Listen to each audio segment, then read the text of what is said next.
people, and you've got to get people getting pushy. Hear, hear. Get pushy.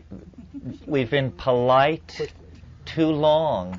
I mean, the gentlemanliness of this debate about saving the world. Is it gentlemanliness or timidity combined with laziness?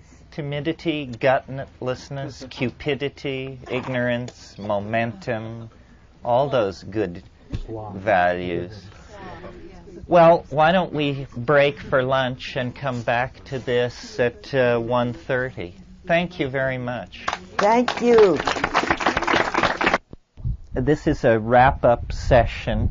I'm going to have to leave at its termination. I want to express my special deep thanks to Nicole, who has performed gallantly and above and beyond the call of duty. Well, I'm a war horse at this, my dear. I feel like I led a virgin into a dance hall, but you dance very well. Thank you. I would like my fantasy is to see Nicole become the Mother Teresa of rainforest salvation. We'll keep her card playing and heavy drinking off the front pages and to sell her as Mother Teresa in green. But this is serious business that we're engaged in, and it is, on one level among ourselves, it is communication and sharing and opening and building consensus. But when we turn away from our family and out toward the uncomprehending or even hostile world outside, then it becomes propaganda. It becomes a struggle for the hearts and minds of people everywhere. And I think most people are with us. It's simply that they haven't had it explained to them in such a way that they were able to realize that. In other words, we're not out to convert anybody to anything. We're out to help people discover that they agreed with this point of view all along. It has to be so because, after all, we stand for something fairly simple and unambiguous. Life, survival, continuity, caring, relationship, feeling, joy. Who's going to vote against this if it's properly explained to them? So I view these things as consciousness-raising sessions in the old style, and hope that you will see it as more than even privately inspiring entertainment, but that you will go out and get these points of view to people, get these attitudes out, not unto the greater glory of Terence Mckenna or Nicole Maxwell or the Ojai Foundation, but because this needs to be said. It needs to be empowered. The first step towards solving any problem is an awareness that the problem exists. Now, we're all very tired of that because we've been suffering and agonizing over the problem of a dying earth, some of us for years. Nevertheless, the astonishing news is some folks haven't heard or have only heard recently. And it's very important not to panic them or alarm them, but to inspire them and motivate them and bring them into the project of reclaiming the earth. I mean, this is our legacy. This is our birthright. It is the legacy and birthright of our unborn children. And, you know, maybe there is, but I don't know it. Rich as Greek is, there isn't a word for being so perverse that you devour your own children. The Manaids, the women possessed of Dionysic frenzy, what was always put against them was that they devoured their own children. This is a propaganda image that to be smeared with this is to be tainted very deeply. Well, it is literally true that we are guilty of a crime which the ancients could barely conceive. We are looting the planet for our pleasure. Our condominiums, speedboats, and electronic gadgetry is literally part of the legacy of our children. What kind of people comprise the larger society in which we are embedded that they would do a thing like that? It's a crime beyond war. War, you simply slaughter all the fools who volunteer for it and all the fools who stand around and watch. But to destroy the potential of a future for our children is a crime that boggles the mind. And this is the final stage of the dominator metaphor. When I picked up the New York Times a year ago and read that the United States State Department was advocating the spraying of aerial herbicides over the Waijaga Basin to eradicate coca, to me, it felt like a turning point, comparable to the assassination of John Kennedy or Pearl Harbor. It was so clearly perverse, so clearly directed against itself. The contradictions become so odious that at a certain point, people of moral dignity feel they have no option left except to somehow throw themselves on the cogs of the machinery to try and halt it from carrying out the program of Moloch, the program of self-devourment that we have set in motion.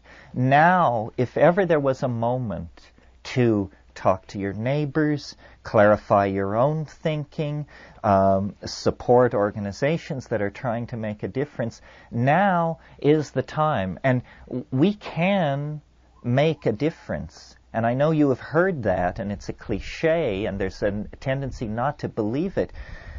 I'd been here, Botanical Dimensions was fairly narrowly focused until a couple of years ago on saving shamanic hallucinogens. Then, really through Katz's process, the need was felt to encompass this whole problem of destruction of the warm tropics. So I began writing letters to the UN and the IMF and the World Bank and all of these people, expecting to find a vast, well-funded edifice of typing pools and computer networks and people doing something. I discovered that very little is going on. We have advanced a long, long way down this path on yak alone. There is not somewhere vast organizations toiling to contact every Brazilian politician and put the twist on him, toiling to contact every American corporation that is contributing to this atrocity and threatening them with stock sell-offs, boycotts, and whatever. All the obvious things that you may think are being done, you may then dismiss by saying, well, I'm sure I shouldn't do that. Surely somewhere a staff of 50 is working on that problem. Well, when you look into it, you discover it is not happening.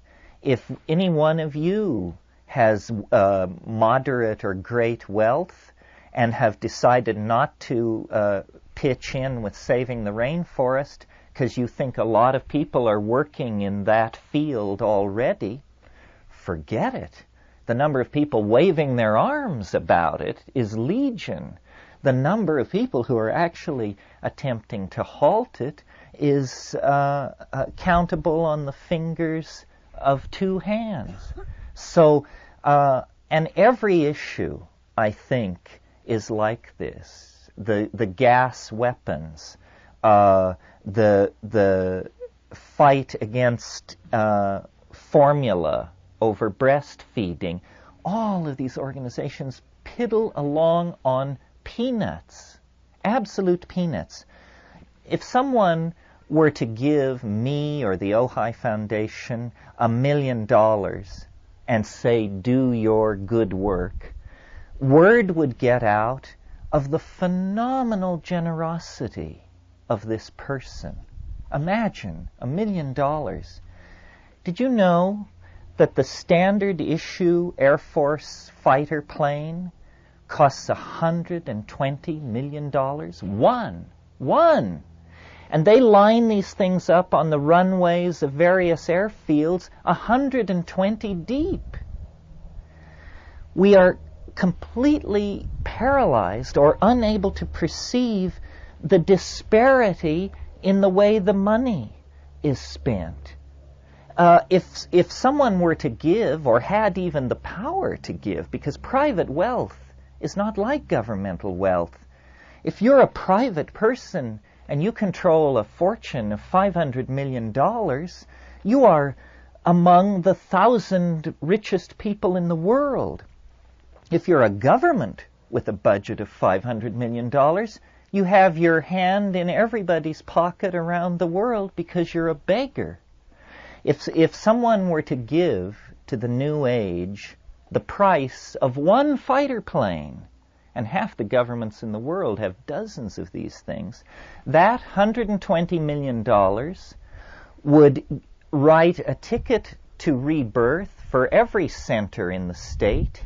All the movies, films, pilgrimages, conferences, conscience-raising, experimental programs of fringe scientific research, all of that would be prosecuted to a glorious end. The amazing thing is, we who have no money have all the ideas. If the cost of one fighter plane were spent on the promotion of ideas to save the world would probably advance 50% closer to its own salvation. So what is the matter with us? Why are we so perverse? What is it that drives the inertia of these dominator systems? Because we're not asking for half the military budget, not even close, and yet we're not being cut any slack at all. And it doesn't make any sense. People love to talk about the new freedom in the Soviet Union and how exhilarating it must be. My hope for the Soviet Union is that they shame us with the level of their freedom of discourse and their ability to look their past in the face and reassess where they are going. So this is not a plea for $1 million. This is a plea for consideration of the perverseness of the way we set our priorities. The world can be saved. It's simply a matter of diverting, I would say, 5% of GNP to do it. Well, only a terminally psychopathic person would refuse to divert 5% of their energy flow toward their own salvation. If we can't get our act together to do that, I think the calm and cool judgment of Gaia Almighty is, who needed such clowns? I'll hang out with the octopi, the dolphins, the butterflies, and the termite nests. I don't need this headache. I don't need acid rain. I don't need strontium in the environment. I don't need extraction of petroleum products and tons of junk in orbit in order to foster what? Shakespeare? There hasn't been a Shakespeare for 500 years. These clowns aren't producing anything. H-bombs don't make it in the Gaian scale of values.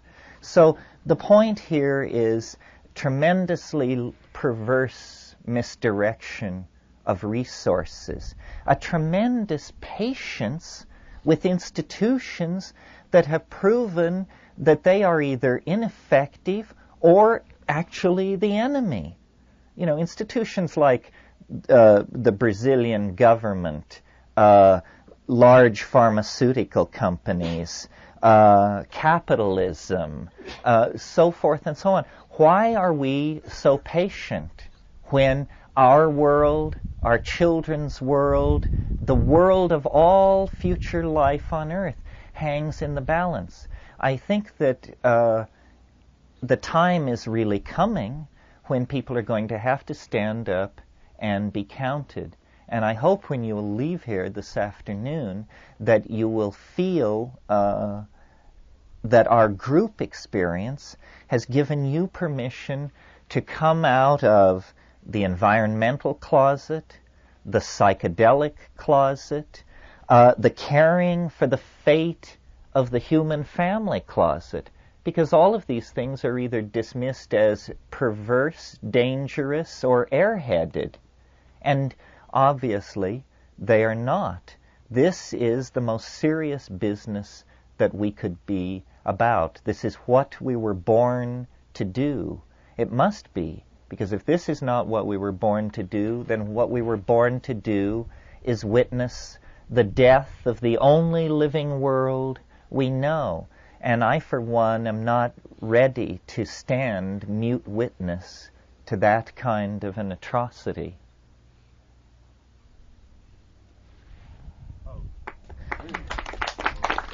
Do you want to add anything, Nicole? And then we'll take more questions. Anybody out here? We'll take questions now till around 3 o'clock. Daniel. What's happening currently with research on some of the plants that you're wanting to call and trying to save? I know you say not much, but are you getting any interest from natural products people or anything? Well, yes. I mean, we're sort of in a bind, a time bind. We now have many of these medically interesting or potentially medically interesting plants growing, but they're not yet large enough that we can make bulk biomass harvest for research. In the next 2 or 3 years, we hope to be able to do this. We are growing Castanospermum australis, which is a plant with a potential impact on inhibiting the AIDS virus, and we're beginning to supply a lab with that. Hopefully, Sangre de Grado will come on. The tababuya? Tababuya, we're growing that, and we're hoping to create a scheme. We have that, the Uncaria. Those are terribly important. I have seen them work. I have seen a man who was sent to Lima with cancer in terminal, just no prognosis at all. I went over his medical records, and he had 10% cancer cells in the bloodstream. At the time, they came to him in the hospital and said, the doctor said, "It's awfully sorry, but you've got to leave because we're going on strike tomorrow." And so it was the biggest break he ever had. Some friends came to take him home, and the doctors told him he's got about 9 days left. He's dying now. They took him home, and they started him on this uña de gato and a few other things. The other things were he had a cystitis and generalized septicemia as well. And in 2 weeks he was walking around. The strike lasted 31 days, and the doctors were absolutely floored. They didn't believe he was the same person. When I met him, he was back at his original job. He was 54 years old, I think, or 58, which was teaching ballet and flamenco. And flamenco, I have done a lot of dance, and flamenco is the most exhausting thing I have ever attempted. And I've known him now for 10 years or so, and he's still fine. I took the director of the Ciba-Geigy Cancer Ontology Investigation Laboratories. He came over from Basel to visit his daughter, who's a friend of mine in Peru. And I took him to see him. He flipped. He said, "You've got to get me some of that stuff." After he examined the man, said he had one small node, totally inactive, on a bone, on one rib bone. He said, "You've got to get me some of that." I did. I knew where to buy it in Lima, and bought him a good quantity. And he took it with him. He said, "I'm going to start research on this immediately." Then he had the nerve to write me and say, "You must never tell anybody about this." They hadn't even paid me for what I put out for the stuff I bought them. And I didn't ask them to. And I haven't heard from him since. And that is what I consider one well-established case with proper evidence. It is one of many I have run into who have told me about it, but I have not personally read their medical records from a cancer institute. And with things like that, are we going to let this all be destroyed? Are we going to just say, "Well, you know, that was one case," and of course it isn't one case, there are many.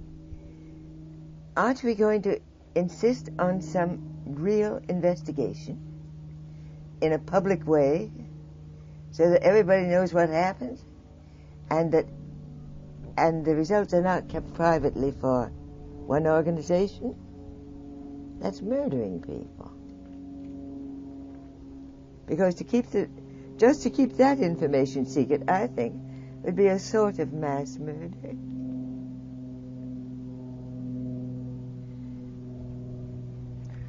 Yes. Yeah. A lot of your stories, Nicole, have involved part of the players in the story have involved an encounter with a physician similar to the one you just told. Yes.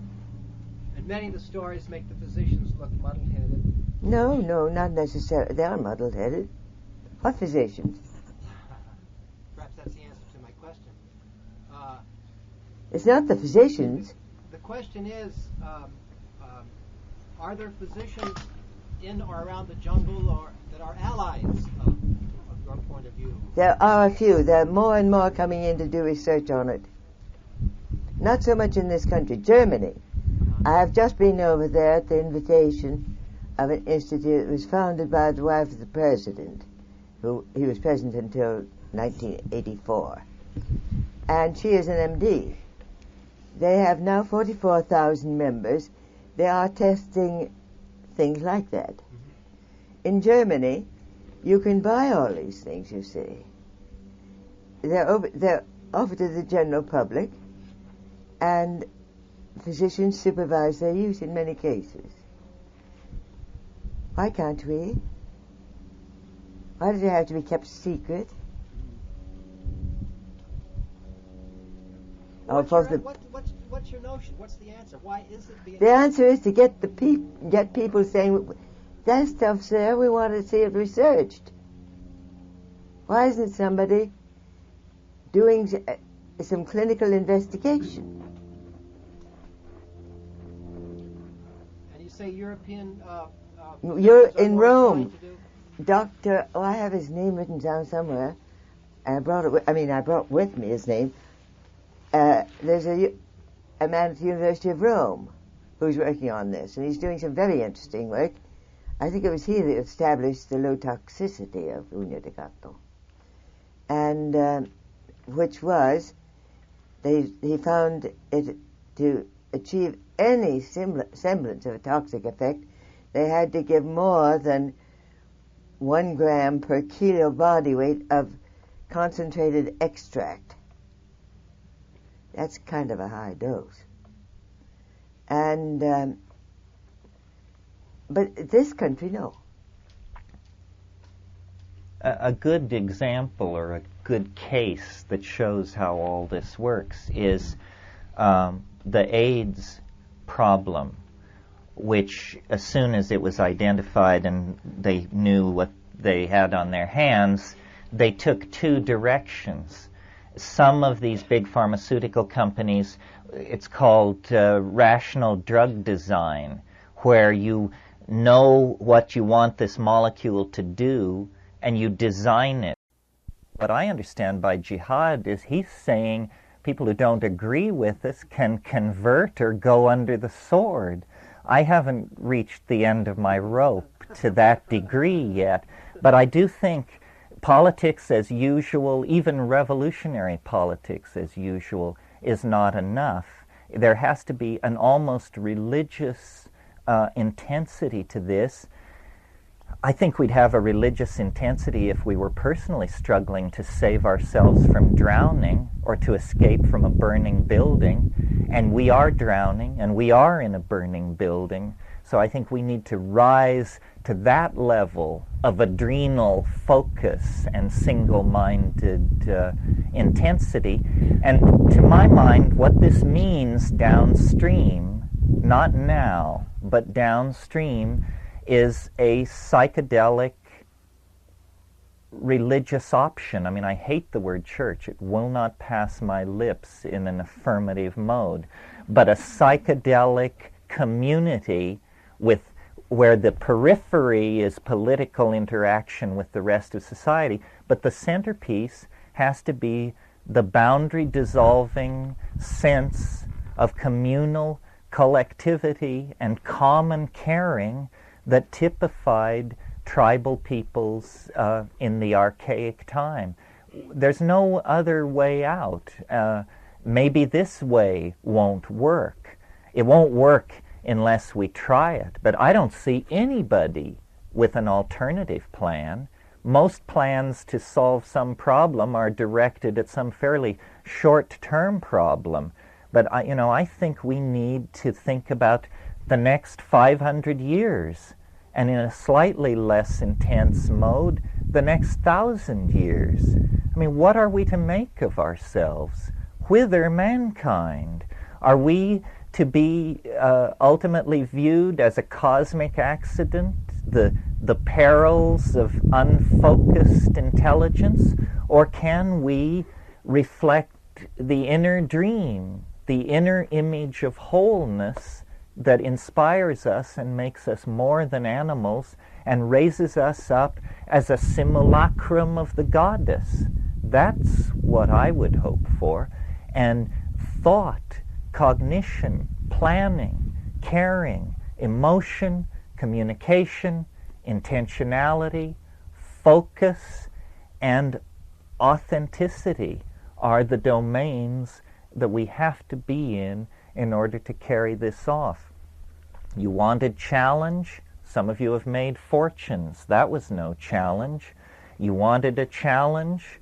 Save the planet. There's a challenge. That's what everybody who came before did. They participated sufficiently at least to pass the buck to us. Can we participate sufficiently to pass the buck to our grandchildren? Or are we just going to go down as the lamest generation in the life of the planet? I can't believe it. I know too many of these people. I love too many of these people. We just need to do our best, as the Grateful Dead say, just a little bit harder, just a little bit more. You can't go back and you can't stand still. If the thunder don't get you, then the lightning will. So forward into the future with a high heart and reasonable hope that we can make this planet into a living reflection of the inner dream. Thank you all very, very much. Thank you, Nicole, very, very much. Well, I'm peculiarly useless in this sort of discussion because I have not been in this country enough to know whom I want to shoot. I'll point the gun. You pull the trigger.